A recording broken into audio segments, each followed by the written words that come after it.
Hello friends, आप सभी का स्वागत है आपके अपने ही यूट्यूब चैनल LGR स्टडी में। दोस्तों, जैसा कि आप सभी जान रहे हैं कि इस वीडियो सीरीज़ में हम लोग हिंदी के महत्वपूर्ण ऑब्जेक्टिव क्वेश्चन का चैप्टर वाइज तैयारी करते हैं।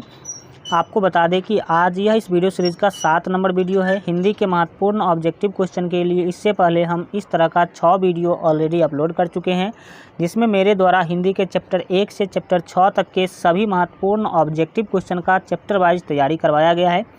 तो अगर आप अभी तक इस सभी 6 वीडियो को नहीं देखे हैं तो आप इस चैनल के प्ले लिस्ट में जाकर के ज़रूर देख लीजिएगा, जो कि आपके एग्ज़ाम के लिए काफ़ी महत्वपूर्ण है।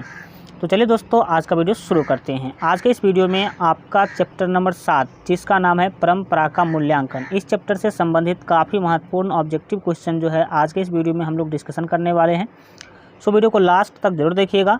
चलिए स्टार्ट करते हैं। फर्स्ट महत्वपूर्ण क्वेश्चन है, पूछा जा रहा है कि वह विचारधारा जो चेतना या भाव को मूल पदार्थ मानती हो कहते हैं, उसे हम क्या कहते हैं।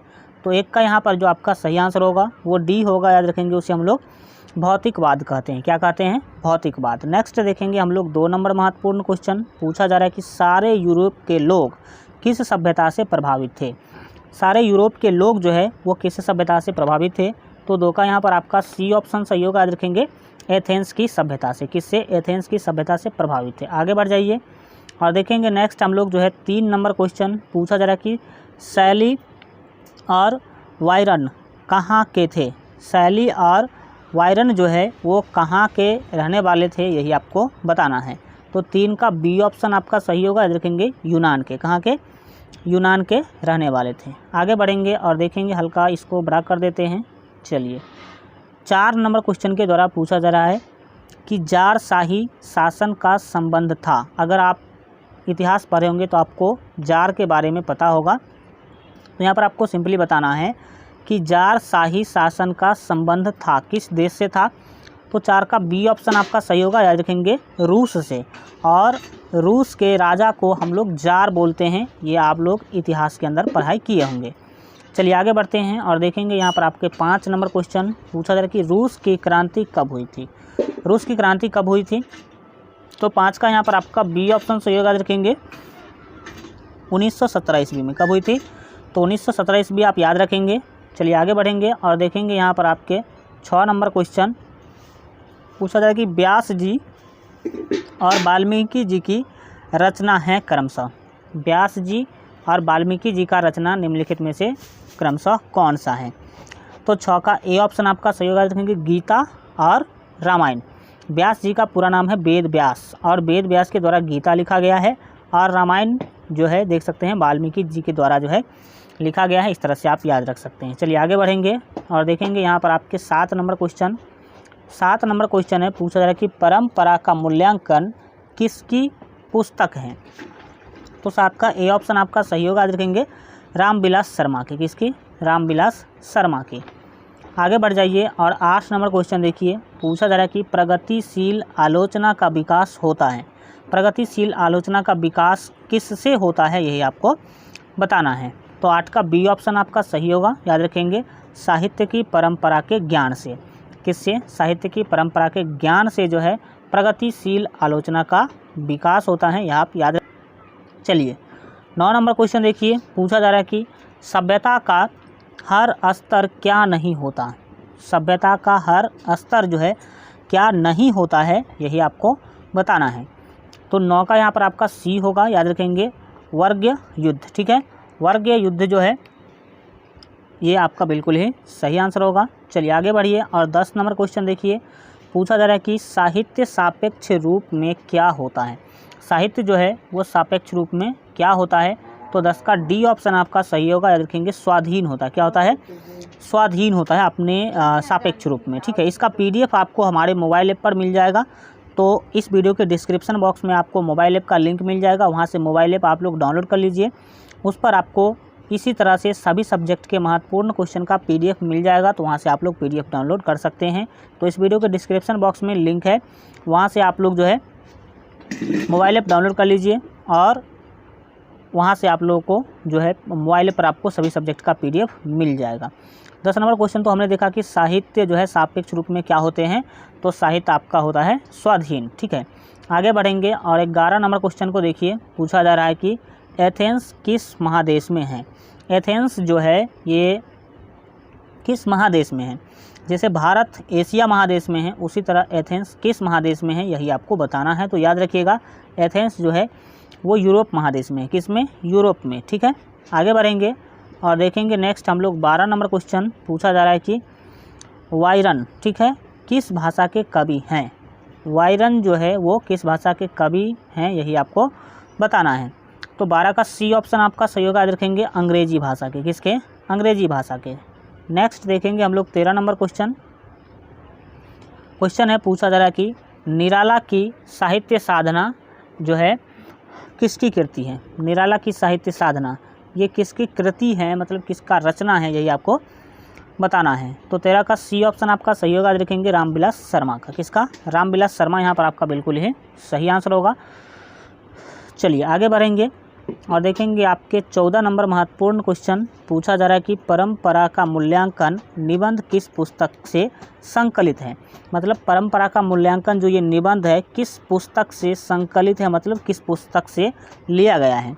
तो 14 का यहाँ पर आपका बी ऑप्शन सही होगा। देखेंगे परंपरा का मूल्यांकन एक बुक का ही नाम है और इस बुक से ही आपका यह निबंध जो है निकाल करके आपके सिलेबस में डाला गया है। आगे बढ़िए और देखिए अपने 15 नंबर क्वेश्चन को पूछा जा रहा है कि दूसरों की नकल कर लिखा गया साहित्य कैसा होता है। दूसरों की नकल कर लिखा गया साहित्य जो है वो कैसा होता है।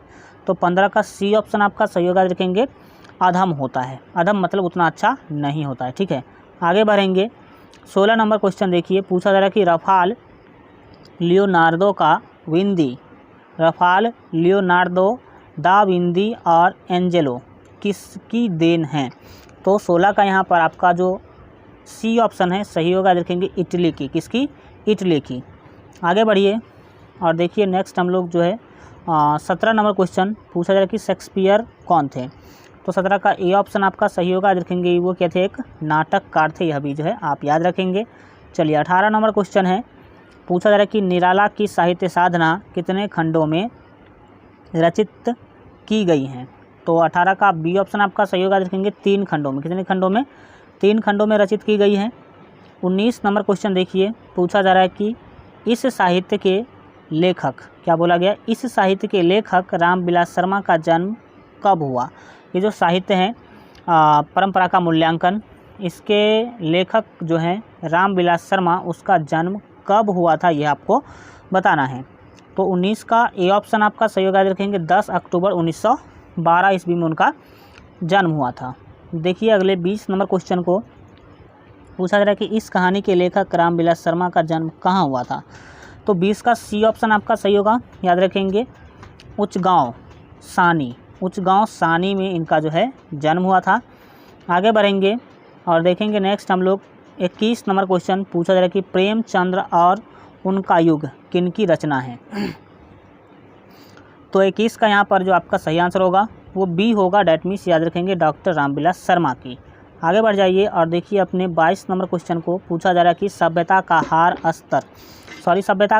स्तर क्या नहीं होता। सभ्यता का हर स्तर जो है वो क्या नहीं होता है।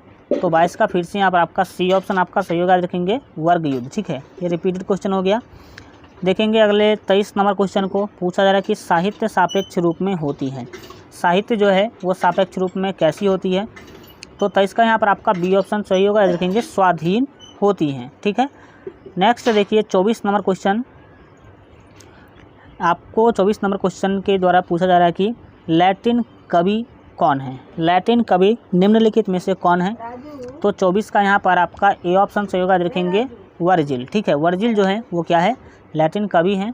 चलिए आगे बढ़ जाएंगे और देखेंगे हम लोग अपने 25 नंबर महत्वपूर्ण क्वेश्चन 25 नंबर क्वेश्चन के द्वारा पूछा जा रहा है तार सप्तक में कितने कवियों की रचनाएं संग्रहित हैं। मतलब तार सप्तक जो बुक है उसमें कितने कवि के रचनाओं को एक तरह से समझ लीजिए कि संग्रहित किया गया है। उसका एक समझ सकते हैं कि उसको इकट्ठा किया गया है। तो 25 का यहाँ पर आपका डी ऑप्शन से होगा। देखेंगे 7 कवियों के। कितने? 7 कवियों के रचनाओं को जो है तार सप्तक जो बुक है उसमें संग्रहित किया गया है।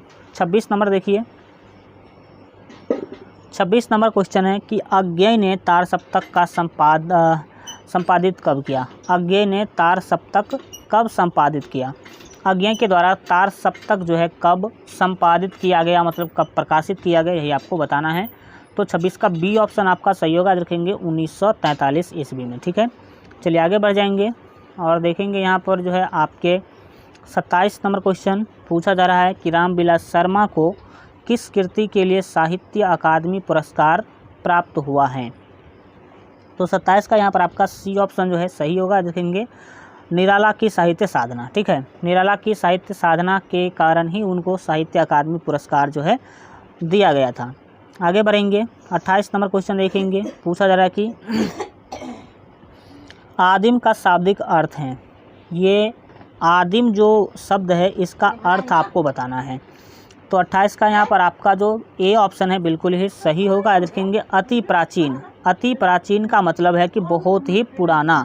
अति प्राचीन का मतलब क्या है, बहुत ही पुराना। चलिए आगे बढ़ेंगे और 29 नंबर क्वेश्चन देखिए, 29 नंबर क्वेश्चन पूछा जा रहा है कि भारतेंदु हरिश्चंद्र किसकी रचना है। तो 29 का डी ऑप्शन आपका सही होगा, देखेंगे डॉक्टर रामविलास शर्मा की जो है ये रचना है। रचना क्या है, भारतेंदु हरिश्चंद्र। आगे बढ़ेंगे और 30 नंबर क्वेश्चन देखेंगे। 30 नंबर क्वेश्चन है डॉक्टर रामविलास शर्मा की मृत्यु कब और कहाँ हुई। तो 30 का जो यहाँ पर आपका बी ऑप्शन है सही होगा, याद रखेंगे 2000 ईस्वी में इनका दिल्ली में जो है मृत्यु हो गया था, यह आप याद रखेंगे। नेक्स्ट देखेंगे आपके 31 नंबर महत्वपूर्ण क्वेश्चन को। क्वेश्चन है कि साहित्य की परंपरा का पूर्ण ज्ञान किस व्यवस्था में संभव है। तो 31 का सी ऑप्शन आपका सही होगा, देखेंगे समाजवादी व्यवस्था, यहाँ पर आपका बिल्कुल ही सही आंसर होगा। इस तरह से आपका यह चैप्टर भी कंप्लीट होता है। आज का वीडियो कैसा लगा कमेंट के माध्यम से ज़रूर बताइए और बेहतर तैयारी के लिए अगर आप अभी तक हमारे मोबाइल ऐप को डाउनलोड नहीं किए हैं तो इस वीडियो के डिस्क्रिप्शन बॉक्स में आपको मोबाइल ऐप का लिंक मिल जाएगा, तो वहाँ से मोबाइल ऐप आप लोग ज़रूर जो है डाउनलोड कर लीजिए, उस पर आपको इसका PDF भी मिल जाएगा। चलिए मिलते हैं अगले वीडियो में, तब तक अपना ख्याल रखिए और LGR स्टडी देखते रहिए।